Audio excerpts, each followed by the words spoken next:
When it comes to soundbars, Samsung has always been one of the best options out there. In today's tech video, we are going to unbox and set up the Samsung B62WF.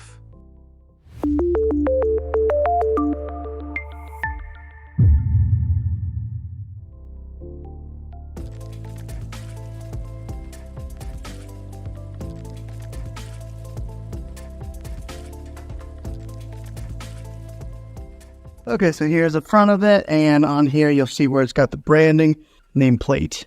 There is a speaker with a soft covering right here. This is the back. It's got the big old hole here for the subwoofer outlet. The power cord goes here, and then here is an ID set button that you push here to get it paired up with a soundbar. All right, so let's see what's inside the bag here. The bag full of these. So they give you the power cables for one for the subwoofer, one for the soundbar. And good, they give me an optical cable here. I was kind of wondering that if I was going to have to order this separately, because a lot of times some of these companies will save costs by not sending you the right cables that you need. But here's the optical cable that I'll use to tie this in directly into the TV. Here's the other end of the power plug in the soundbar. A lot of times these square parts here are so beefy. This one kind of the medium size. The user manual, I don't know who reads these things. Okay, 2 angle brackets here to mount the soundbar if you were going to mount this onto the wall. I have a tendency of losing these things, but I'm going to be setting mine on the console underneath the TV right there, so I won't be using this. This right here is another part of the mounting bracket that kind of helps support, push it out from the wall. Some more nuts and bolts if you were going to hang it onto the wall. And now here is the remote. I'm always interested to see what the remotes on these things look like. Batteries. I always get these off the wall mainframe batteries. This one's called Mustang. Now, who's ever heard of that? Why can't they send me like a Duracell or Energize? Now the remote looks similar to the TV remote that I had, the Samsung TV remote. Let me show you the difference. Here is a TV remote right here, soundbar TV. So you can see they're pretty similar, but I imagine once I get the soundbar hooked up, I would really hope that I can get it hooked up to using just one remote, because I hate having to use 2 remotes. So we'll see how that pairs up with it and see if we can just use the one remote, the TV remote. I'll go ahead and put the batteries in to the soundbar remote.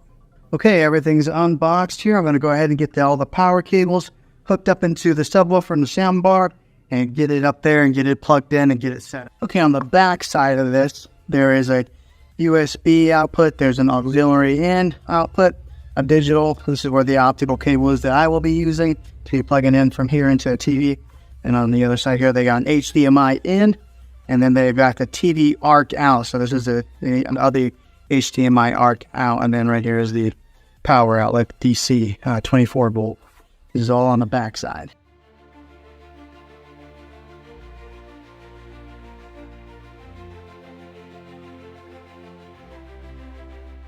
Okay, everything's all hooked in here now. Soundbar is displayed underneath the TV. I was a little bit concerned about that once I got the soundbar on there, because I didn't know how high it was going to be to the bottom of the television there. And it's like right there. It's almost perfect. And then I got a little bit concerned to see if the sensors would still be able to read a remote control, but it's fine. I don't even know where the sensors are on that TV. They're really hidden and discreet, so I don't know if they're in the screen somewhere, but now whenever I turn up the volume, you'll see it says AV soundbar. Automatically recognizes the make and the model of the soundbar. There's a plus symbol that lights up on the corner. So it signifies on the soundbar and it signifies on the television.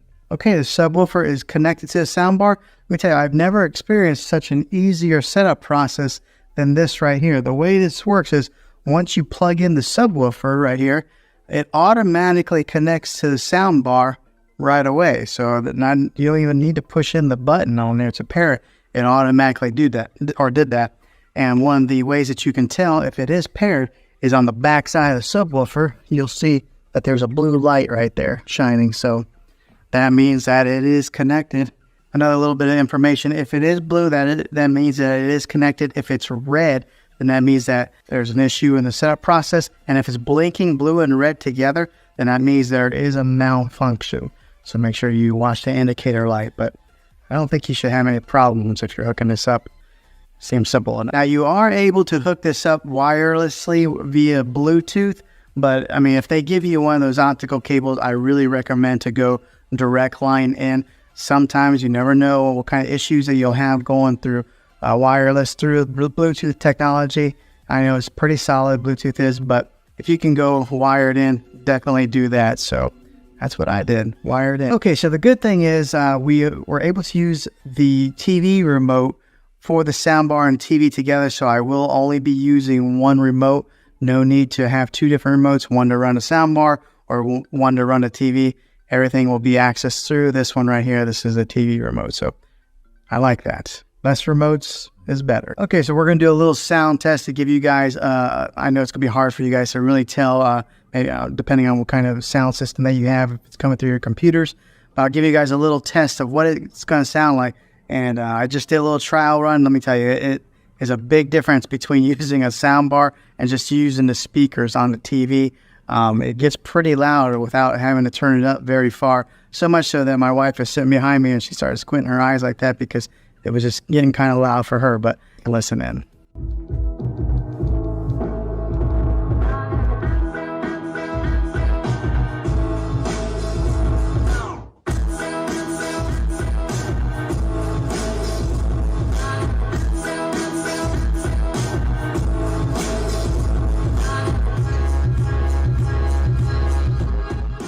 Okay, so that sounded pretty good. I'm very pleased with this purchase so far. Sounds like it's going to be a really good soundbar. Now, something to note here, the bass there, it pushes out through the back. In my particular surroundings, I've got it on a cornered wall right here. But when it pushes out, it kind of travels up, so we could hear the bass really well. I know everybody's environment is going to be a little bit different. I do have a higher ceiling, so some of the sound that comes out from the top of the speakers is going to have to travel up quite a ways to kind of fill the room, but it does push out from the ends here. We can hear that perfectly fine. So if you do have a lower ceiling, you should be able to hear it and get all that rich sound that comes from this sound bar. But yeah, it's pretty easy to set up and it sounds fantastic.